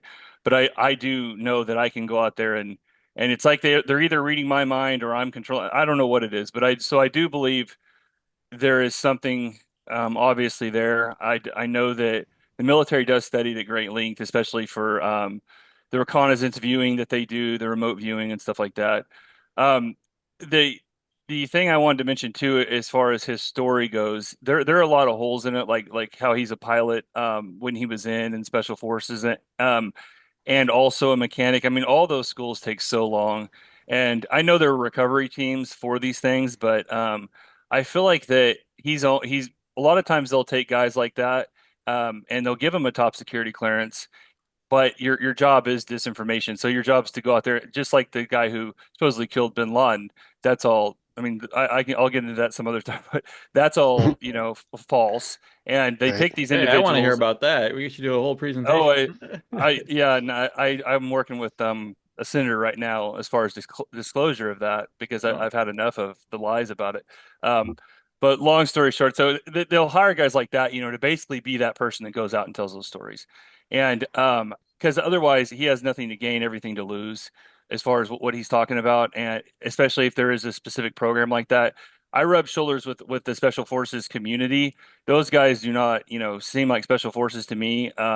They do have a weird program like that where they kind of recruit you directly, but they would, and you do have a cover, but you would never do like what he said. I mean, there'd be so much waste of time. And the fact that he got out of the military right after September 11th was very fishy because that's when guys with a lot of training, like I had a ton of training, there is no way they would have let me out under any circumstance. But he mysteriously was able to get out at that point for a while, if Sure. not for long periods. So, and that's when he said he moved to California and stuff. So I don't know. I don't understand. Sorry if I went on something else. Did I answer your questions about psionics?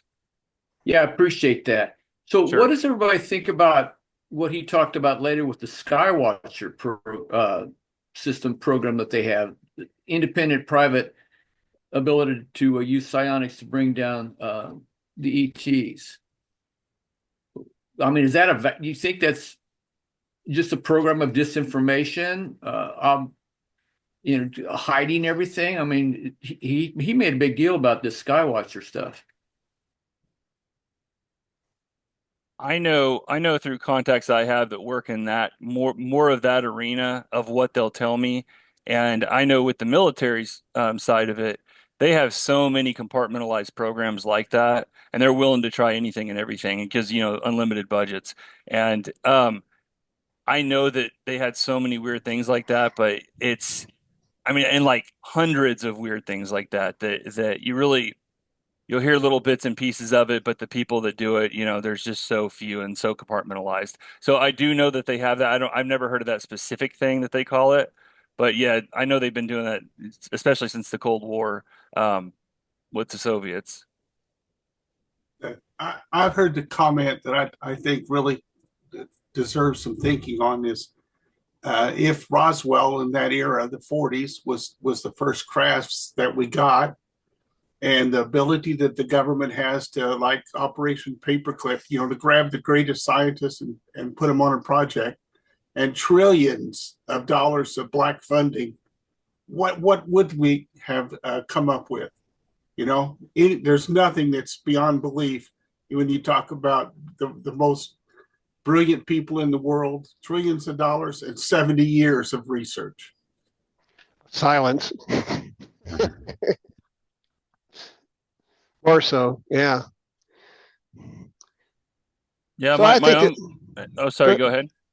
I just say, I think we're peeling the can of worms, about consciousness. I think everything is moving towards consciousness, and I think that, Joshua, I think you really opened up another big can of worms to how far down the rabbit hole that the military are, and I'm very, very aware of what's going on, but they're just like, they just zip it, because they know too much. And again, consciousness is what drives our reality. So the more people are aware of it, that's the whole idea. If people start waking up to the idea that all this stuff is real, it will just shift everything totally to that nature, because there's no such thing as time. It's just now. It's the present now. And people have really got to start thinking quantum, quantum, quantum all the time now, and get out of this reality of science. Science really a distraction now. For me, science is totally a distraction. Of nuts and bolts and all this other stuff. And I'm kind of like Grant Cameron. I'm working with consciousness, and and even Dr. Edgar Mitchell talking about, he was even in on this, back before he was passed away and things of that nature. So there's a lot there to unfold, and people are becoming more cognizant, with the ayahuasca, and people are finding out, they're this other beings, and you're going out of body, quantum, just the idea of dream.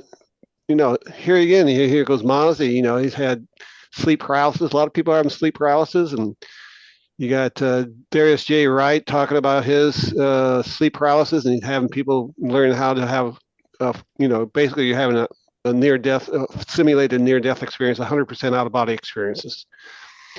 And Robin Monroe's coming back around too. Again, I mean, all the Gateway Institute and things of that nature. People are very, very becoming very aware of it.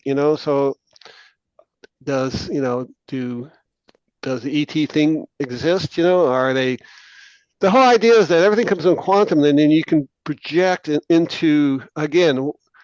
And I was kind of telling my MUFON guys, is what we're seeing as craft is maybe just a projection, of the intelligence from the quantum, and then it could be anything, and it's shifting as we move along, from the egg to whatever, things, whatever shape people want to go to the next thing, so we shall see. One more comment on the military and the knowledge. Mhm. I have some of my best friends still today. We could be alone in a field somewhere hunting or something, and they won't have a one-on-one conversation with me about something I might bring up about UAPs or anything, even somewhat classified. And that's the vast majority of even my best friends that I would trust my life with. And that's weird to think that they won't even have a discussion, won't even acknowledge a lot of the things that I know that they saw and went through too. And so that's how much we're tight-lipped. And I mean, I never in my life thought I would talk about the Bin Laden death or seeing these orbs. But there came a point where I felt like that we're just being lied to, and there's so much out there that we need to get out there, And I don't think a lot of the people that are doing it in the mainstream are the right people. Right. Can I follow up on that? Mm-hmm. I come from a different perspective. My background is in quantum physics. I was working up in Canada with David Deutsch in Perimeter Institute and developing the first set of quantum computers. And when we brought on the first really functional quantum computer online, completely functional, and I'm going to relate it to what you just said, Josh.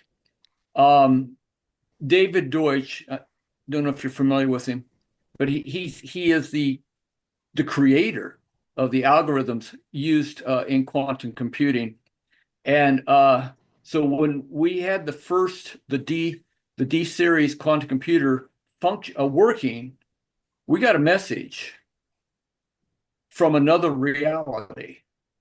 And now here's what I'm relating it to.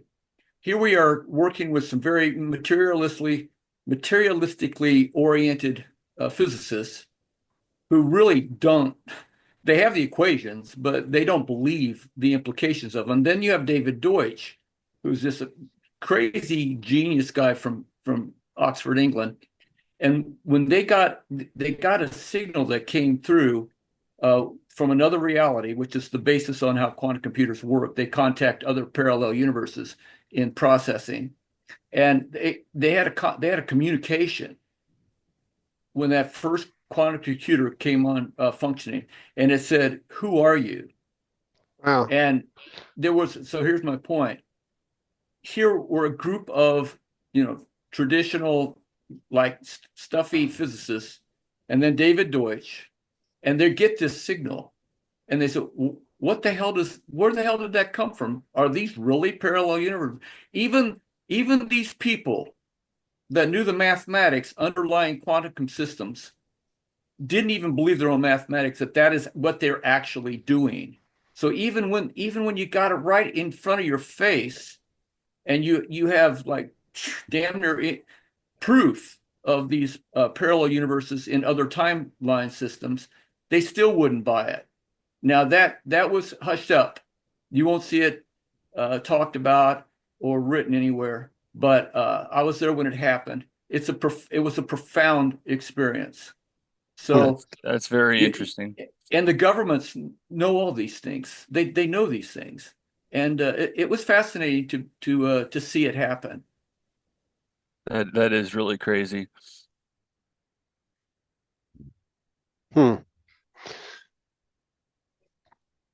But the construct again is consciousness and things of that nature. What did you think about? Here's little Mozzie jumping up on their parents' bed and saying, "You're all dead." Where did he come up with that? I mean, again, you were talking about consciousness, that this reality is an illusion. It's really not the real you. So that's a false presentation, of who you are. And then Mark, and they got that question back and say, "Who are you?" That again is another conscious question of like, are you cognizant? Are you AI? Who are you? We're talking AI now, and this is the part of how much of the simulation is just all AI, and is it real? And again, we're thinking I'm more divine oriented. That there's a spirit of consciousness of higher, spiritual construct.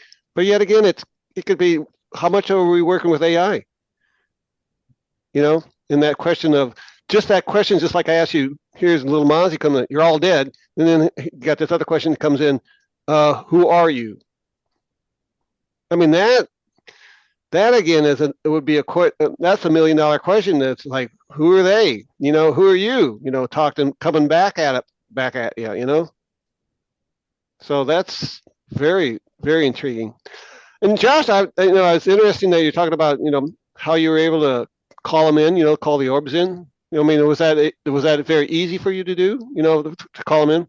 Yeah. So, if I would concentrate, and I would like visualize myself, like what I would look like at night, and I would have Right. usually a light, and I would pick an area, and I would just say, if you have time in my mind, and then I would think it, and then I always tell people it's like you shoot it out of your brain. So I picture my head as a funnel where I'm Right. bringing in everything, and then I take that, and then I collect it all, and then I shoot it out.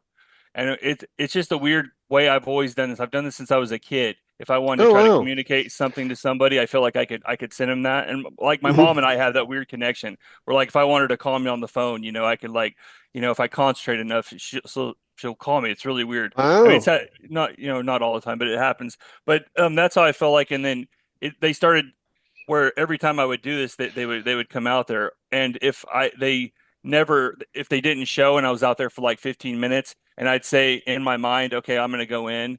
I'm not going to wait out here any longer. right when I would start walking in, they would pop up. And so Right. it's almost Exactly. like they know what I'm going to do. Right. They know how much time it is and things of that nature. And I do have a Absolutely. I do have a Geiger counter out there with me, and it always rises up to a specific microfarad when they're in the area, Oh, and it's really interesting. So yeah, there's it's just unexplainable.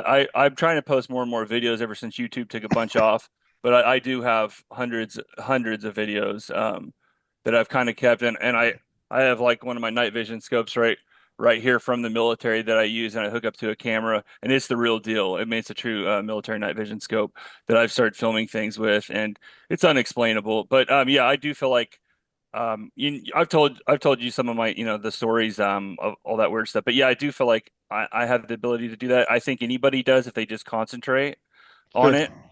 Right. I've always been about the subconscious though. Because I used to hypnotize people when I was very young. I learned how to hypnotise people Well, that's at right. five Yeah, years yeah. old. So I got that's where I got into the subconscious, and I learned to open up my mind and do that kind of stuff. But Cool. Hey, Josh. mhm. So I'm glad you mentioned about the Geiger counter. Right now, I'm in the middle of a study at a place down here in Arkansas near where I live called Board Camp Crystal Mine, and I have been doing radiation measurements for both for alpha, beta, and gamma, as well as X-ray. And I have been noticing where these lights appear. This one little spot on this property. That the radiation values go up and down, and they get and they're not too. I mean, they're not dangerous or anything, but they get up to around 200 counts per minute. And then I've done some filter studies, and they seem to be primarily gamma in terms of the radiation type. But whenever these lights, well, I don't know this for sure yet, but right now it appears that when these lights, these anomalous lights show up on this spot on this property, these radiation readings go up and then they can go back down again. Have you noticed? My question to you is when you do these Geiger counter readings, have you noticed variations in the radiation readings? And do you know what do you do beta and gamma, or do you also do alpha? Yeah, I have my tester. I have all three on it, and it'll show all three, but it does whatever I think the main one is. I'm trying to think. I think it's the gamma, because it's in a 0.25. Is where where when I see something, it's usually at a 0.25. I'll have to look at it, but it's made to be plugged into a computer, and then it'll print out all the specifics and timeline of it. And I need to do that and take a look at it because I do write down the times of everything, but the fluctuations happen as if, I mean, I don't see anything at first and it will immediately start going to that point, and it's always around the same point no matter how far or close they are. It always gets up to that same radiation point. And then and I'm talking about a major fluctuation. Not there's no way it's background noise. And then as soon as I know, then I'll say they're in the area, and like if my wife's out there, we'll be looking for them, and we'll sooner or later we'll see them, and then it will, when they're out of the area, it will go back down. And so yes, there's massive fluctuation, and there's no way that that's coming from anything else that I could possibly think of. Thanks. Interesting. Well, things are good. Everything. Glad that everybody has showed up. And then have a insight of what's going on. See what happens this week. Keep in touch. Hey, you got anything else for us, Greg, before we wrap it up? Well, just the closing stuff here. Here's the latest MUFON journal. It's out electronically. I haven't got my hard copy yet. But UFO scientists and religion. Whoa, that's a yeah. That's a new additive to MUFON. Right. Upcoming events. The next Nebraska Iowa meeting will be April 19th, 10 to noon. And we'll be having in person. Yep, in person. Got the room reserved. Should be good. Right. Great. How'd your last meeting go? Did you you had the lady bringing in the sample possibly? No, She we wasn't did. able to. She wasn't able to come because her car wasn't working correctly. I guess she Oh, had okay. car problems that day, and she was kind of pissed off. But yeah, she maybe next month Right. or Yeah, we had next another time. witness. We had another witness that was at our meetings. Oh, cool.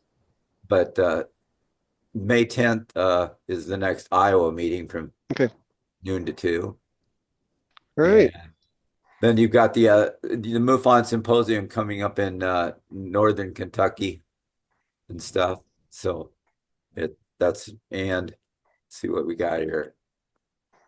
One last hurrah for Pot of gold. St. yeah, Patty's Day. It's supposed to be nice that day. It's supposed to be like yeah, 70 degrees. there you go. Can I All ask a right. question to move on to you all who've been with MUFON, for a long time? Sure. And I don't know if you can answer this in this setting. Um, I've heard about retrievals of down aircraft parts and reverse engineering. I've heard rumors of that. Now with the military, but also with MUFON. Does is there anything that MUFON has that they could share, like with somebody like me that would show the reverse engineering of it, or you know that technology that we've retrieved, or do they have anything like that that we know of? In We the have MUFON. cases. I don't think we have anything where we've actually done any reverse engineering on it. Mhm.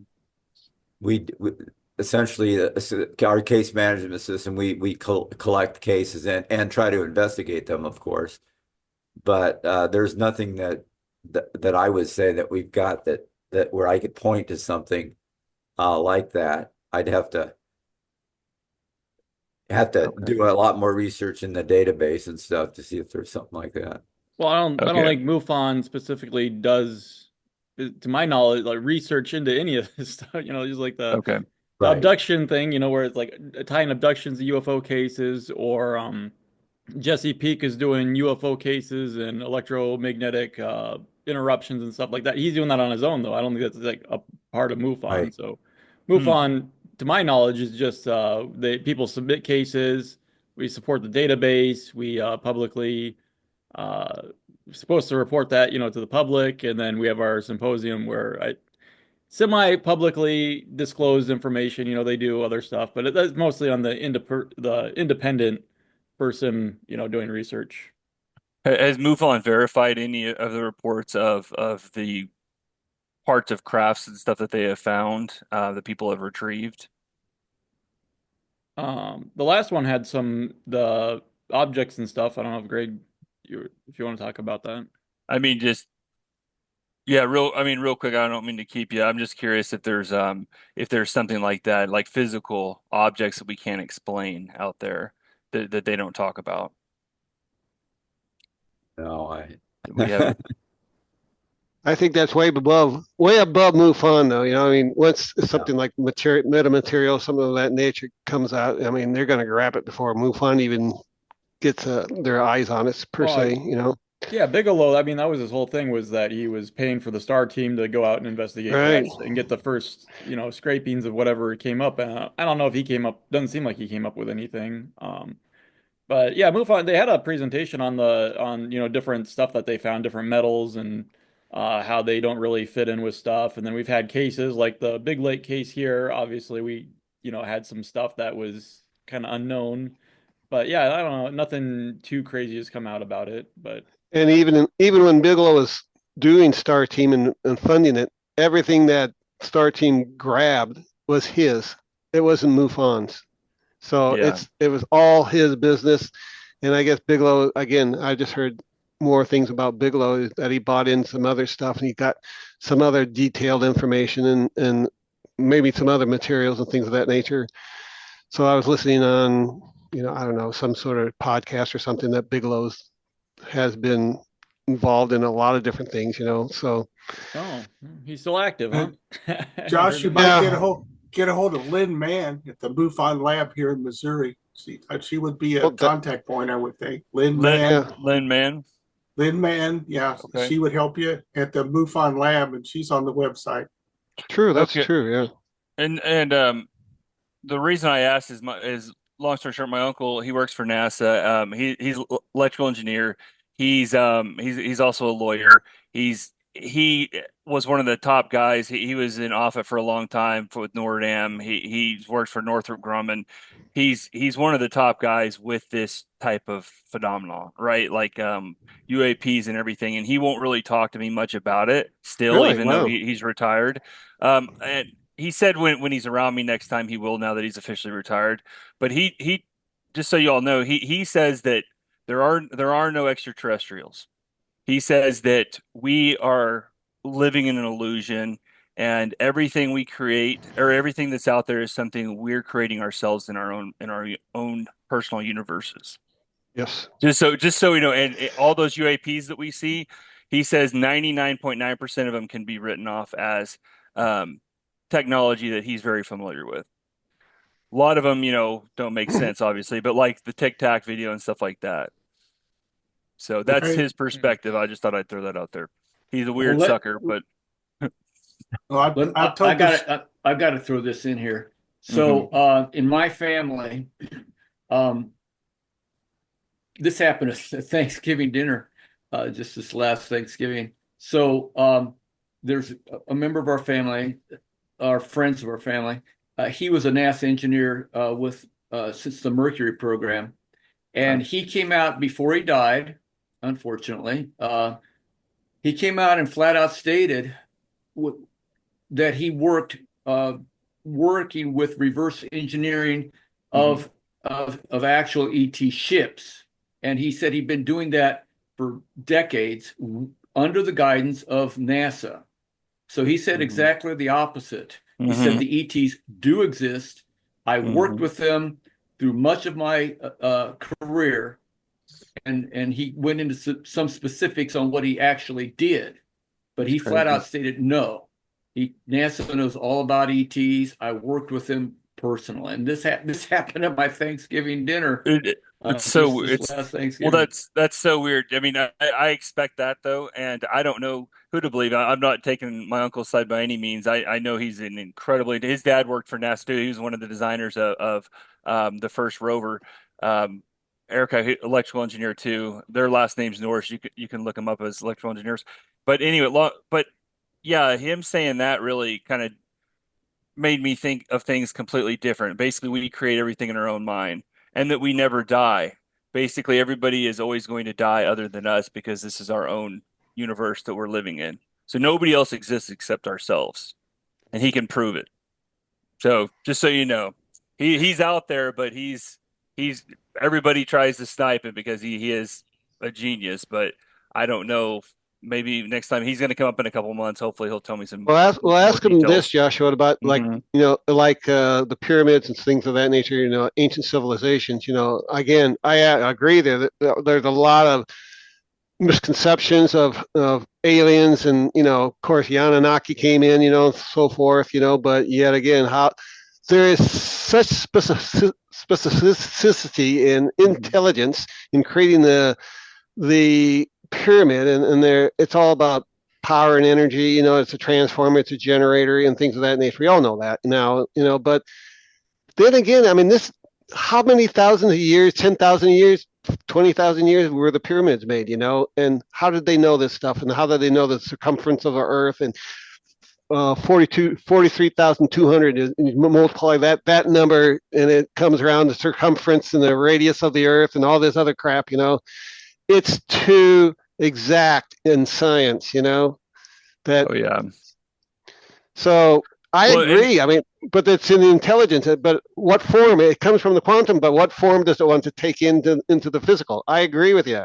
This is all an illusion that simulated. And I'm kind of telling MUFON folks, like, when you see a craft, that's just an illusion. It's just, I'm thinking it's more of a false memory, or a screen memory being created, for that issue and that time period for that person, and they know what's going on, just like they know exactly what you're thinking, Josh, and they know all your lingo and your language, so they're going to present it to you in that form, and everybody has their own created, encounters and things of that nature for that specific The, purpose, and your own awakening, so to speak. And his father, who's also a PhD electrical engineering at NASA, he agrees with more of that. I mean, he didn't really talk about ETs, but he did say that. But he tied it all with religion, and he said they're all part of they're spiritual beings that are here. And Right. my uncle doesn't agree, doesn't agree with that. But he Okay. said these are spiritual beings that are coming to us. Yeah, So. I agree. I agree with that. Mhm. Very good. Thanks, Josh. Thanks for Yeah, coming in. I sure, mean, sure. that's really fascinating. Totally Yeah, I fascinating. look forward to talking to him, and I wish that he'd come and talk to us, and I'll try to get him Yeah. to. But he's a weird sucker, man. He doesn't just answer a question. He tries to teach you. He doesn't have kids. He's just one of those guys that's just out there. But Well, that's good. Has he we had any? need some out there. Ask him, Josh, if he's had any Mhm. experiences of his own, like had he any out of body experiences, of that nature, things of that He nature he that he claims can. that everything's explained with his with math and science and stuff. But he wants to come out here and look at the orbs that I can call in, Oh, and okay. he's like, so I'll go out there, and I go, so what are you going to do when I'm able to do it? I said, what are you going to say then? Because you're saying that basically it's not going to happen, and he said, no, I'm not saying it's not going to happen. I'm saying that when I'm there, I'm sure you can make it happen in your mind, in your universe or something. I'm just like, man, you're Right. you're talking over me. I don't know what, but Kind of like the Chris Bledsoe. Says, hey, here's a Chris Bledsoe's book. Read this. Again, yeah. I mean, everything's made out. I mean, he and his son had the abductions and the whole get go, and now he's talking to this lady, which he thinks is maybe Mary Magdalene of some sort, some higher spiritual being. Oh, She that calls like, the yeah, lady, it's the lady that he calls the lady that tells him, yeah. and then he thinks in Easter of 2026 or 27 that's when everybody's going to kind of awaken. It's the return of Hmm. the Christ consciousness, to everybody. So he's got a date for that now, So he said, Yeah, he's I'm gone. not one on dates, but I mean, here's Chris Bledsoe, he gets his information, so he just gets it. It's kind of like Whitley Strieberg, and everybody does their thing, and they get the information. Here Strieberg says, I've got an implant in my ear and I hear exactly what I'm supposed to write. So it's crazy. Yeah, it's crazy, and I would normally say, years ago that people are crazy and they're just, making up stuff and they're Nope. schizophrenic or something. But when I was, especially when I'm able to go out there and visually think about these things and they appear, it freaks me out, and my whole perspective changed. I know. You got it's definitely an experiential, we can't prove it, everybody's like, how do you prove it? Just like, Grant Cameron, it's a personal experience for themselves, Yeah. and it's all part of your awakening, spiritual awakening, So that's all. Yeah. Carl, you look baffled. He was gonna say something and got cut off there. Oh, I was just thinking about I was in the Air Force back in the 70s, and I was stationed at San Antonio for security police training. Hmm. And we had an older gentleman transfer in, and we kept asking him, "Why are you here? Why are you here?" Of course, he wouldn't talk. And eventually, you get close, right, Josh? When you're in the military, you get close. Finally, he started talking, and he said that he was transferred into security police because he talked too much. But he said in the 70s, they had a flying saucer that would go to the moon and back every night during his shift. Wow. And that's Mm. why it goes back to that, trillions of dollars of back engineering and, what's out Yeah. there. Yeah. I mean, I know that, according to my Uncle Roy, he says that the technology that we have, that we created, that we possess, is beyond our comprehension. He does believe in multiple dimensions and things like that, but it's our reality. I don't understand how that ties in. But yeah, on what you said, he claims that, we have technologies that we're not ready for. And he was a part of, designing this stuff too. So I'll try to get him in to one of our meetings. Every third Would Saturday. that piss you off, Kyle, that all your research that you're doing now is already in a book someplace else? It's been We done. already, we already kind of think that. So, I mean, seeing as there's like no interest from the government, contacts we have that we reach out. Oh, there's no interest in this. Is like, really? Okay. Either they already have it, or I don't know. But yeah, we already think that. But we still, keep on working on it day after day, see if we get anywhere with it. Because it'd be better to have it out in the public than to have it controlled by the government.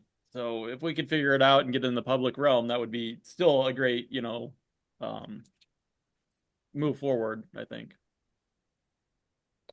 The senators that I'm close with, Deb Fisher and Representative Mike Flood, they don't want to even talk about the UFO thing. And I'm not big fans of either one of them. Just kind of, I don't like their personalities, but I've tried to talk to them one on one about what they think and things like that, and they won't go, they won't even engage me in that conversation. And these are at personal events where there's just like five of us because one of my best friends is real good friends with Mike Flood, so I see him all the time, and he won't talk about it, and Well, that's the so safe route. Yeah, we were working with one of Bacon's aides or whatever. He had his staff of aides, and they wanted to listen to us talk about our stuff. And apparently, he was in the building. We went over to his office, and we're doing our presentation to these other people. And our intern Reed, he showed up kind of late. He's like, "Oh, I couldn't get in the building," so he went around the side and apparently he was let in by Bacon. So Bacon was like in the building, but he didn't even want to like look at our research that we're presenting to oh, these that's other people. rude. It's like, okay, so there's absolutely zero interest from this guy. He's like right in the other room. He could just come over for, 10, 20 minutes. Nope.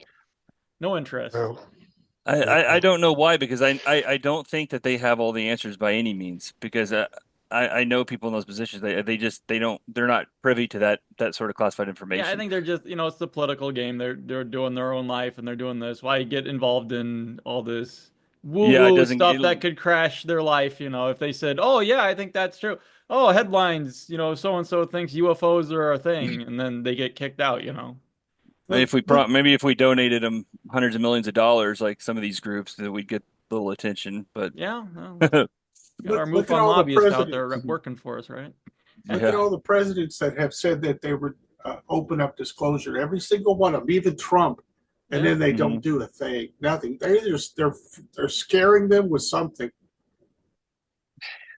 yeah, I'm it's so still weird. waiting for 9/11 and the JFK files and MLK files coming out. I'm The still that's JFK ones did come out. yeah.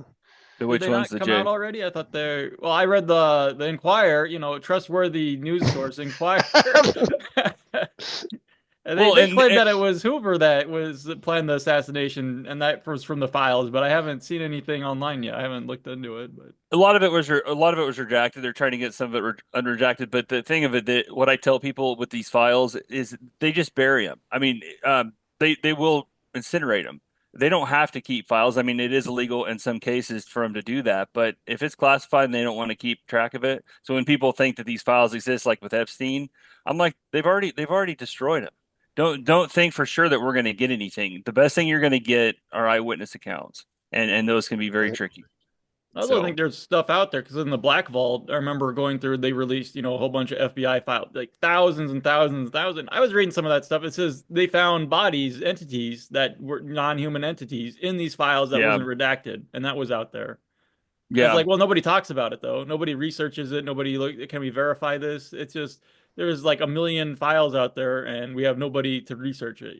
So that's yeah. how it goes. And nobody wants to Definitely. either. Like all the politicians, right? They don't want to have any touch of this stuff. So it's like no politician's gonna come out on it. We're lucky if we get any UFO researcher to get in on this stuff. Yeah, We're in the woo land. Yep, we're in the woo land. So, No, we keep trying. All right. Yep. Anybody got anything thanks, else? guys. good talking to y'all. Yeah, Yeah, it was. thanks for showing It up. was. Mark, Josh, that was great. Yeah, thank you. Thank Always Mark, interesting. Fred, Always Carl. interesting. There's a few of us that have the insight and intel, and so it's a good forum for us to talk at least a little bit, well, at least once a month. So yeah. Yeah. Absolutely. Right. All Well, right. keep care. All right. Hopefully Till see next- everybody in person next month. Right. Cool. See y'all. Take care. Yeah. Take care, Thanks, everybody. guys. See y'all. Bye now.